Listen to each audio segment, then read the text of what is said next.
और किसी के भी व्यक्तिगत कार्य पर, व्यक्तिगत जीवन पर इस तरह से सार्वजनिक रूप से टिप्पणी करना बिल्कुल ही गलत है। कोई भी सदन का सदस्य कहीं जा सकता है, उसके लिए कोई मनाही नहीं है, वो किसी नियम का उल्लंघन नहीं है और न ही किसी नैतिक रूप से भी कोई उसको उल्लंघन माना जा सकता है। इमेज नर्चर करके विपक्ष को डिमोरलाइज करने की कोशिश की जा रही है। बार बार बजट लाने की क्यों जरूरत पड़ती है? इसलिए कि बजट का अनुमान वर्ष के शुरुआत में ढंग से नहीं किया गया। ये वित्तीय कुप्रबंधन का नतीजा है। नमस्कार, लाइव बिहार देख रहे हैं आप। आपके साथ मैं स्नेहा गुप्ता। तेजस्वी यादव बिहार विधानसभा के शीतकालीन सत्र में मौजूद ही नहीं है, दिल्ली चले गए हैं।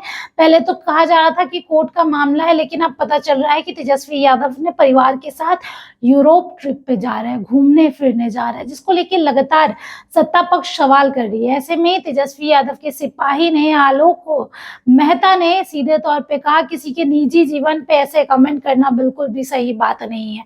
वो किस दौर से जा रहे हैं, क्या कुछ कर रहे हैं, आपको क्या पता? आप क्यों बार बार उनकी पर्सनल लाइफ को मीडिया के सामने ला रहे हैं? क्या कुछ कहते नजर आए हैं आलोक मेहता? पहले आप इस वीडियो पर नजर डालिए। जवाब देना मेरा जरूरी नहीं है और किसी के भी व्यक्तिगत कार्य पर, व्यक्तिगत जीवन पर इस तरह से सार्वजनिक रूप से टिप्पणी करना बिल्कुल ही गलत है। और मैं, आप बजट की बात कीजिए आज जो हो रही है, और जो हमारे सभी विधायक हैं पूरी तरह तैनात हैं। कोई भी सदन का सदस्य कहीं जा सकता है, उसके लिए कोई मनाही नहीं है, वो किसी नियम का उल्लंघन नहीं है और न ही किसी नैतिक रूप से भी कोई उसको उल्लंघन माना जा सकता है। लेकिन कहा जा रहा है कि रमेश को लेकर किया जा रहा है कि सदन का वो सब ये सब बातें हो चुकी है। ये सब गलत बातें प्रचारित की जा रही हैं। इमेज नर्चर करके विपक्ष को डिमोरलाइज करने की कोशिश की जा रही है।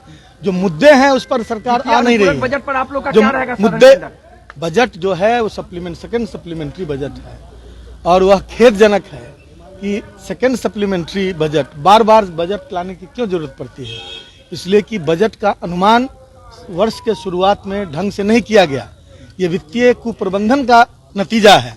इसलिए यह बजट जो है यह दिखलाता है कि सरकार वित्तीय कुप्रबंधन से ग्रसित है। तो सुना आपने क्या कुछ कहा आलोक मेहता ने। सीधे तौर पे कटाक्ष कर दिया सत्ता पक्ष पे। सत्ता पक्ष की बात करें तो 202 विधायक उनके पाले में है और विपक्ष की बात करें तो 35 विधायकों में इस बार विपक्ष सिमट के रह गया है। तेजस्वी यादव सदन में नहीं है, लगातार उनके बारे में सवाल किया जा रहा है और यही देखा जाता है, जब बाढ़ आता है तो तेजस्वी यादव विदेश रहते हैं, जब कुछ समस्या रहती है तो तेजस्वी यादव नहीं रहते। और यही सारी वजह है जिसकी वजह से बिहार विधानसभा चुनाव में ये करारी हार हुई। अब देखना होगा आगे क्या कुछ होता है। आप बने रहे हमारे साथ, तब तक के लिए बहुत बहुत शुक्रिया।